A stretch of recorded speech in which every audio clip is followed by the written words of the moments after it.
باللہ من الشیطان الرجیم بسم اللہ الرحمن الرحیم رب اشرح لی صدری ویسر لی امری واحلل عقدۃ من لسانی یفقہوا قولی۔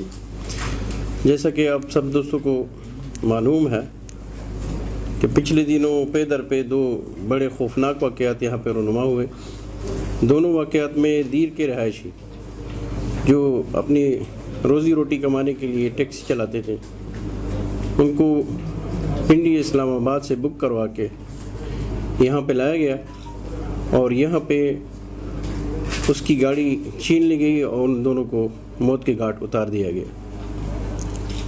ایک واقعہ 22/8/2019 کو ہوا تھا اور دوسرا واقعہ اس مہینے کی 19/9 کو ہوا۔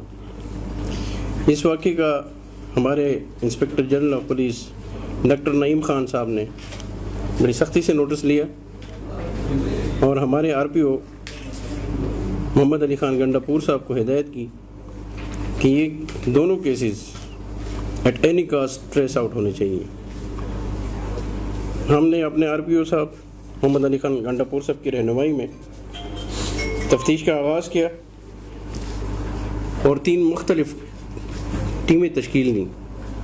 اس میں ایک ٹیکنیکل ٹیم تھی، ایک سرویلنس ٹیم تھی اور ایک آپریشن ٹیم تھی۔ ہم نے ہیومن انٹیلیجنس کا سہارا بھی لیا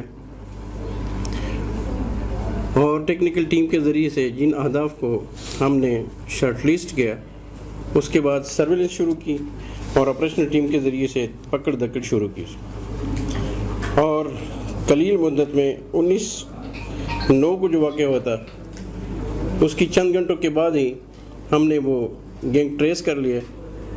دونوں مقدمات میں، دونوں وارداتوں میں جو گاڑیاں چھینی گئی تھی وہ دونوں گاڑیاں بھی ریکور ہو گئیں اور ملزمان دونوں کے ایک واردات کے 5 اور دوسرے کے 6 وہ گرفتار ہوئے۔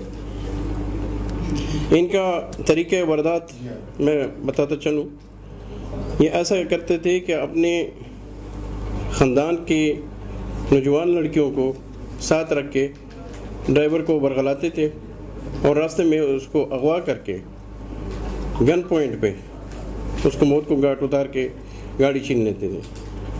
پہلے واردات میں جو مقدمہ نمبر 674 ہے، تھانہ چرسدہ کا ہے، اس میں امجد علی اور اس کی بیگم اس کے ساتھ وہ بھی ہماری گرفت میں ہیں۔ صدیق اللہ اس کا مین ملزم تھا، وہ بھی ہماری گرفت میں ہیں۔ کمران اور مستری اعجاز، کمران وہ بندہ ہے جس نے پسٹل دیا ہوا تھا اور اعجاز وہ بندہ ہے جس نے اس کی گاڑی اپنے گھر رکھی ہوئی تھی۔ دوسری واردات میں جو لڑکیاں راولپنڈی سے ساتھ آئی تھیں وہ ایک عائشہ زوجہ عمر فاروق ہے، ایک مسمات مکینہ دختر سمیع اللہ ہے، ایک خاتون شیبہ دختر بختیار گل یہ سردریاب کی ہے۔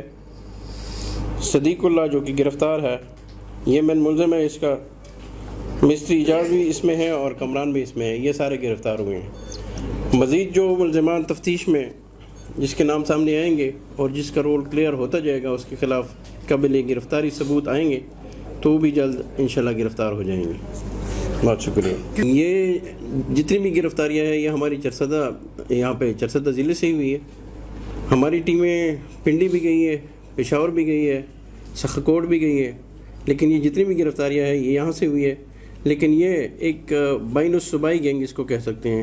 جتنے بھی ملزمان ہیں یہ ان کا تعلق چرسدے سے ہے، لیکن یہ اس میں کچھ پشاور میں سیٹلڈ ہے اور کچھ پنڈی میں سیٹلڈ ہے، لیکن ہم نے ان کی گرفتاریاں یہاں سے ہی کی ہے۔ ایک گاڑی یہاں پہ غنی خان روڈ پہ عثمانزئی نہر ہے، اس کے ایک کنارے پہ وہاں سے ہم نے ریکور کی ہے اور دوسرے سریری سے ریکور کی تھی۔ یہ کل ہم نے شام میں گرفتاری کی ہے اور انہوں نے اپنے جرم کا اعتراف بھی کر لیا اور پھر جتنے بھی لوگ ان کے ساتھ تھے اور جس طریقے سے اس نے واردات کی وہ سارا کچھ ہمیں بتا دیا اور جو ریکوریز تھی جو ابھی ہونی ہے ان سے ڈیورنگ تفتیش وہ بھی انشاءاللہ اب ہو جائیں گے، انہوں نے انکشاف کیا اس کا بھی۔ ابھی چونکہ اس کی گرفتاری آ گئی ہے اور جب جسمانی ریمانڈ لے لیں گے اس کا تو جتنی ریکوریز ہوگی وہ ریکوریز بھی ہو جائیں گی۔ شاہ جی صاحب بہت ہی خوبصورت سوال آپ نے پوچھا ہے اور میں آپ لوگوں کی وساطت سے آپ سبھی گزارش کروں گا کہ اس طرح کے واقعات کا روک تھام ہم سب کی ایک اجتماعی ذمہ داری ہے۔ پچھلی دفعہ سردریا میں اس طرح ہیومن شیلڈ اسمگلروں نے یہ طریقہ اپنایا اور اس کو ہیومن شیلڈ کے طور پہ استعمال کیا. اب اس میں بھی خواتین کو استعمال کیا ہے. پچھلے میں جب وہ فائرنگ ہو گئی پولیس کے ساتھ، اس میں ایک خاتون اسمگلر جاں بحق بھی ہوگی. اس وقت لوگوں نے کچھ کہہ دیا کہ پولیس نے کوئی ایک بے گناہ خاتون کو مار دیا، لیکن اس کا پھر پریویس ریکارڈ میں نکلا ہے پشاور سے کہ اس نے پھر بھی پہلے بھی کوئی اسمگلنگ کی تھی. تو آپ لوگوں کی وساطت یہ گزارش ہے کہ اگر حقائق سامنے آ جائیں گے تو اس طرح یہ جو خواتین اور بچے ہیں اس کو شیلڈ کے طور پہ استعمال نہیں کیا جائے گا.